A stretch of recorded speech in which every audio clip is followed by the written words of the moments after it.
यानी बोलबे हो के नहीं जाने दीजिए। इस वीडियो में आप सभी देख सकते हैं आप सभी के अपने पावर स्टार पवन सिंह जो कि कार चलाते हुए नज़र आ रहे हैं।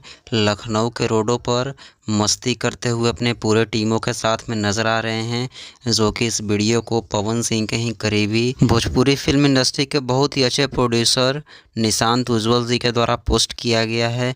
और भाई यह वीडियो सोशल मीडिया पर काफ़ी तेज़ी से वायरल हो रही है, जो कि आप सब देख सकते हैं। पवन सिंह पूरी तरीके से मस्ती मूड में कार को चलाते हुए नज़र आ रहे हैं। और भाई पवन सिंह का स्माइल ही वैसा है कि किसी का भी मन मोह लेता है। और आप सबको बता दूं कि पवन सिंह बहुत ही जल्द बड़े बड़े गाने के साथ में आप सबके बीच में आने वाले हैं। और पवन सिंह की एक बहुत बड़ी फिल्म की शूटिंग भी शुरू होने वाली है भाई, जो कि इस वक्त पवन सिंह लखनऊ की धरती पर वहीं पे अपने नए नए एल्बम लोकगीत जो कि लगन स्पेशल सॉन्ग का शूटिंग कर रहे हैं। जैसे में पियर फराक वाली 2 का भी शूट चल रहा है। हरी हरी ओढ़नी, इसी टाइप के गाने आप सबके बीच में अब एक से बढ़कर एक गाने रिलीज़ होने वाले हैं।